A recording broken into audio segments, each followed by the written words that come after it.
ಬೆಂಗಳೂರಲ್ಲಿ ವಾಣಿಜ್ಯ ತೆರಿಗೆ ಇಲಾಖೆಯ ಅಧಿಕಾರಿಗಳು ಭರ್ಜರಿ ಕಾರ್ಯಾಚರಣೆಯನ್ನು ಮಾಡಿದ್ದಾರೆ. ಇನ್ಪುಟ್ ಟ್ಯಾಕ್ಸ್ ಕ್ರೆಡಿಟ್ ಹೆಸರಲ್ಲಿ ವಂಚನೆ ಮಾಡ್ತಾ ಇರುವಂತ ದೊಡ್ಡ ಜಾಲವನ್ನು ಪತ್ತೆ ಹಚ್ಚಿದ್ದಾರೆ. ಈ ಜಾಲ ಯಾವ ರೀತಿ ಕಾರ್ಯಾಚರಿಸ್ತಾ ಇತ್ತು ಅನ್ನೋದು ಗೊತ್ತಾಗ್ತಾ ಇದ್ದಂತೆ ಈ ಜಾಲಕ್ಕೆ ಸಹಾಯ ಮಾಡ್ತಾ ಇದ್ದಂತ ಕಂಪನಿಗಳಿಗೂ ಕೂಡ ನೋಟಿಸ್ ಕೊಡಲಾಗ್ತಾ ಇದೆ. ಅದರಲ್ಲಿ ಜಮೀರ್ ಅಹಮದ್ ಖಾನ್ ಅವರಿಗೆ ಸೇರಿದಂತ ನ್ಯಾಷನಲ್ ಟ್ರಾವೆಲ್ಸ್ ಕೂಡ ಒಂದು. ನ್ಯಾಷನಲ್ ಟ್ರಾವೆಲ್ಸ್ಗೂ ಕೂಡ ಸಮನ್ಸ್ ಇಶ್ಯೂ ಆಗಿದೆ. 2384 ಕೋಟಿ ರೂಪಾಯಿಯ ವಂಚನೆ ಮಾಡಲಾಗಿದೆ ಅಂತ ಕಮರ್ಷಿಯಲ್ ಟ್ಯಾಕ್ಸ್ನ ಅಧಿಕಾರಿಗಳು, ವಾಣಿಜ್ಯ ತೆರಿಗೆ ಇಲಾಖೆಯ ಅಧಿಕಾರಿಗಳು ಮಾಹಿತಿಯನ್ನು ಕೊಟ್ಟಿದ್ದಾರೆ. 2 ಆರೋಪಿಗಳನ್ನು ಅರೆಸ್ಟ್ ಮಾಡಿದ್ದಾರೆ. ಸ್ಕ್ರಾಪ್ ಬಿಸ್ನೆಸ್ ಮಾಡ್ತಾ ಇದ್ರು, ಗುಜರಿ ವ್ಯಾಪಾರ ಮಾಡ್ತಾ ಇದ್ರು. ಸೊ ಅಲ್ಲಿ ನಕಲಿ ಇನ್ಪುಟ್ ಟ್ಯಾಕ್ಸ್ ಕ್ರೆಡಿಟ್ ಕ್ಲೈಮ್ ಮಾಡಲಾಗಿತ್ತು. ಬಿಲ್ಗಳನ್ನು, ಫೇಕ್ ಬಿಲ್ಗಳನ್ನು ಪ್ರೊಡ್ಯೂಸ್ ಮಾಡಲಾಗಿತ್ತು. ನಕಲಿ ಬಿಲ್ಗಳನ್ನು ಪ್ರೊಡ್ಯೂಸ್ ಮಾಡಲಾಗಿತ್ತು. ನಕಲಿ ಬಿಲ್ಗಳ ಪೈಕಿ ನ್ಯಾಷನಲ್ ಟ್ರಾವೆಲ್ಸ್ನ ಬಿಲ್ಗಳು ಕೂಡ ಇದಾವೆ. ಈಗ ಕ್ಲಾರಿಫಿಕೇಶನ್ ಕೇಳಿದ್ದಾರೆ ತೆರಿಗೆ ಇಲಾಖೆಯ ಅಧಿಕಾರಿಗಳು.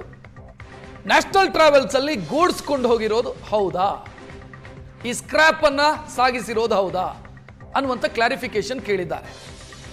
2300 ಕೋಟಿಯ ಅಕ್ರಮ ಅಂತ ಅಧಿಕಾರಿಗಳು ಹೇಳ್ತಾ ಇರೋದ್ರಿಂದ ಇದು 2 ಆರೋಪಿಗಳಿಗೆ ಸಂಬಂಧಿಸಿದ್ದಲ್ಲ. ಇದರ ಆಚೆಗೆ ಇದರ ಆಳ ಅಗಲ ಜಾಸ್ತಿ ಇದೆ ಅನ್ನುವಂಥ ಅನುಮಾನ. ಹೆಚ್ಚಿನ ಡೀಟೇಲ್ ಇಡೋದಕ್ಕೆ ನಮ್ಮ ಪ್ರತಿನಿಧಿ ಶರತ್ ಫೋನ್ ಸಂಪರ್ಕದಲ್ಲಿ.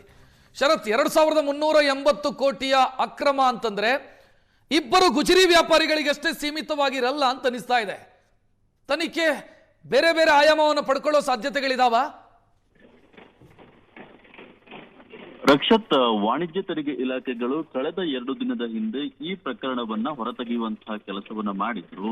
ಏನೋ ನಕಲಿ ಐಟಿಸಿಯನ್ನ ಪಡೆದಿದ್ದಾರೆ ಎನ್ನುವಂತಹ ಒಂದು ವಿಚಾರವಾಗಿ 2384 ಕೋಟಿ ಸಂಶಯಾಸ್ಪದ ವ್ಯವಹಾರ ನಡೆದು ಅದರಲ್ಲಿ 420 ಕೋಟಿಯಷ್ಟು ನಕಲಿ ಐಟಿಸಿಯನ್ನ ಆರೋಪಿಗಳು ಪಡೆದುಕೊಂಡಿದ್ದಾರೆ ಎನ್ನುವಂತಹ ಒಂದು ಪ್ರಕರಣ ಹೊರಗಡೆ ಬಂದಿತ್ತು. ಅದಕ್ಕೆ ಸಂಬಂಧಪಟ್ಟ ಹಾಗೆ ಸಲೀಮುಲ್ಲಾ ಬೇಗ್ ಹಾಗೆ ಹಸೇನ್ ಬೇಗ್ ಎನ್ನುವಂತಹ 2 ಆರೋಪಿಗಳನ್ನ ಬಂಧನ ಮಾಡುವಂತಹ ಕೆಲಸವನ್ನ ವಾಣಿಜ್ಯ ತೆರಿಗೆ ಇಲಾಖೆ ಅಧಿಕಾರಿಗಳು ಮಾಡಿದ್ರು. ಇದರಲ್ಲಿ ಕೆಲವೊಂದಿಷ್ಟು ಹೆಸರುಗಳು ಸದ್ಯಕ್ಕೆ ಕೇಳ ಬರ್ತಾ ಇರುವಂತದ್ದು. ಅದು ಕೂಡ ಸಚಿವರೊಬ್ಬರಿಗೆ ಸಂಬಂಧಪಟ್ಟಂತಹ ಟ್ರಾನ್ಸ್ಪೋರ್ಟ್ ಒಂದು ವಾಹನವನ್ನ ಬಳಕೆಯನ್ನ ಮಾಡಲಾಗಿದೆ ಎನ್ನುವಂತ ಒಂದು ಆರೋಪ ಸದ್ಯಕ್ಕೆ ಕೇಳ ಬರ್ತಾ ಇರುವಂತದ್ದು. ಈ ಪ್ರಕರಣದಲ್ಲಿ ನ್ಯಾಷನಲ್ ಟ್ರಾವೆಲ್ಸ್ ಹೆಸರನ್ನ ಈ ಪ್ರಕರಣದಲ್ಲಿ ತಳುಕು ಹಾಕೊಳ್ತಾ ಇದೆ. ಕಾರಣ ಆ ಬಸ್ನ ಮುಖಾಂತರವಾಗಿ ಕೆಲವೊಂದಿಷ್ಟು ಟಂಗ್ಸ್ಟನ್ ಕಾರ್ಬೈಡ್ ಅನ್ನ ಏನು ಸಾಗಾಟ ಮಾಡಿದ್ದೇವೆ ಎನ್ನುವಂತ ಒಂದು ವಿಚಾರ ಬಂದಿತ್ತು. ಆದ್ರೆ ಯಾವುದೇ ರೀತಿಯಾದಂತಹ ಈ ಗೂಡ್ಸ್ ಅನ್ನ ಸಾಗಾಟವನ್ನ ಮಾಡದೆ ನಕಲಿ ಬಿಲ್ ಅನ್ನ ಜನರೇಟ್ ಮಾಡುವಂತಹ ಮುಖಾಂತರವಾಗಿ ಐಟಿಸಿಯನ್ನ ಪಡೆಯಲಾಗಿದೆ ಎನ್ನುವಂತ ಒಂದು ಆರೋಪ ಈಗ ಸದ್ಯಕ್ಕೆ ಕೇಳಿ ಬಂದಿರುವಂತದ್ದು. ಆ ಹಿನ್ನೆಲೆಯಲ್ಲಿ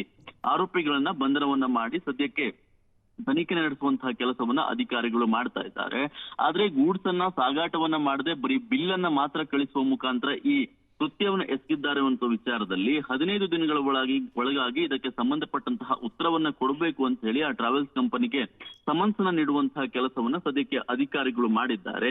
ಆ ಬಿಲ್ ಅಲ್ಲಿ ನಮೂದಾಗಿರುವಂತಹ ವಾಹನ ಆಗಿರ್ಬೋದು, ಅದಕ್ಕೆ ಸಂಬಂಧಪಟ್ಟ ಹಾಗೆ ಯಾವ ರೀತಿಯಾದಂತಹ ಗೂಡ್ಸ್ ಅನ್ನ ಸಾಗಾಟ ಮಾಡಿದ್ರೆ ಎಲ್ಲವನ್ನ ಕೂಡ ಕ್ಲಾರಿಟಿಯ ಮುಖಾಂತರ ಅವರು ಕೊಡಬೇಕಾಗತ್ತೆ.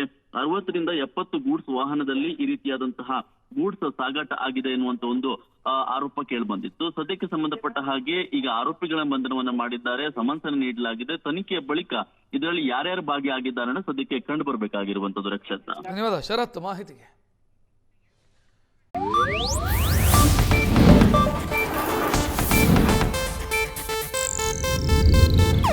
ಇದು ಏಷ್ಯಾನೆಟ್ ನ್ಯೂಸ್ ನೆಟ್ವರ್ಕ್ ಪ್ರಸ್ತುತಿ.